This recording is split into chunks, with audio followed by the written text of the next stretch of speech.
All right, guys, welcome back. So today we're answering your COVID-19 legal questions, and it's all about that mask mandate that was issued earlier this week. So joining us virtually, we have attorney Alex Stanford with us. Good afternoon, Alex. Good afternoon, Taylor. Great to be here as always. We love having you. So this mask mandate, what can you tell us about it legally?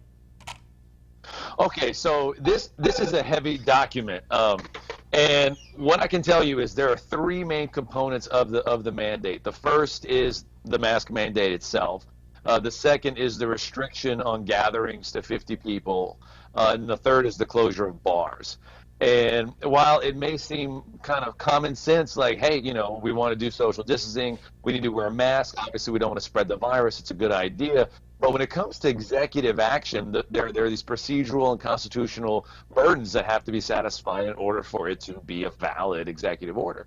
And the Attorney General has issued a 9-page criticism of the order. And so what I want to do is kind of go over what his basic concerns are, and hopefully answer some of those questions. So the first thing is that whenever you have a governor issuing an order, it is not a law from a legislative body. And so in order for it to be legitimate, it has to follow very particular rules. And so in saying people have to wear masks, you have to make sure that there's a compelling state interest, because wearing a mask is going to infringe on people's rights because they're not going to have the right to just have an uncovered face.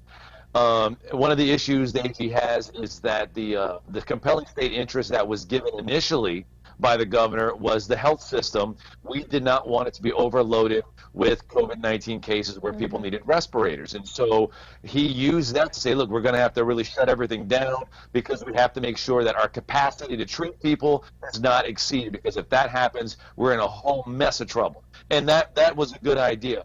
What Jeff Landry's issue is that seems to have been accomplished, and so these additional requirements is like, what's this goal? Okay, it seems like we've shifted from we have to make sure we keep our health system afloat to we just don't want to get any more sick people. Well, that's no longer a valid concern for the government. You can't change the rights of individuals in public because we just don't want people to get sick. I mean, we deal with the flu all the time.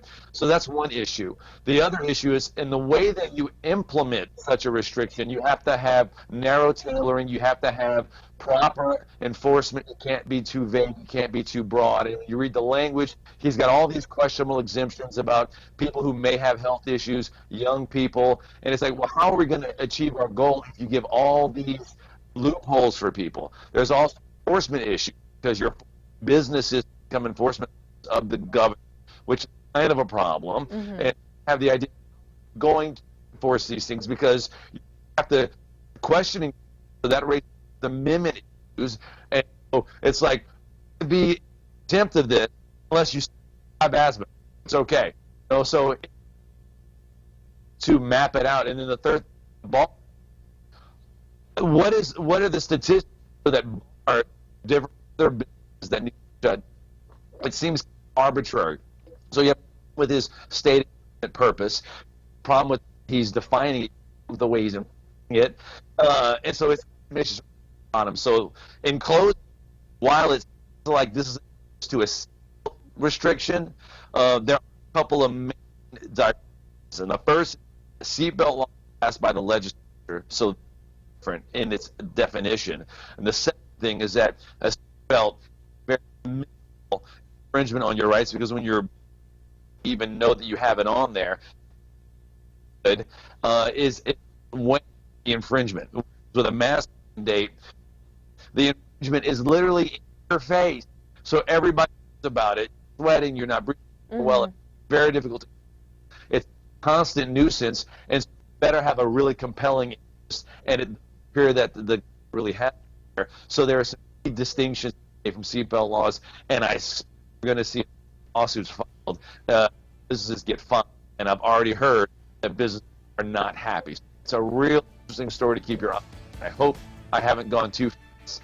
No, I think business down. You always explain things that it's easily for me to follow along, and I'm not really good at law. So thank you, Alex, for coming on and kind of breaking down the mask mandate. And guys, if you want to rewatch this, don't worry. If you missed something, you can find this interview on our website, kadn.com.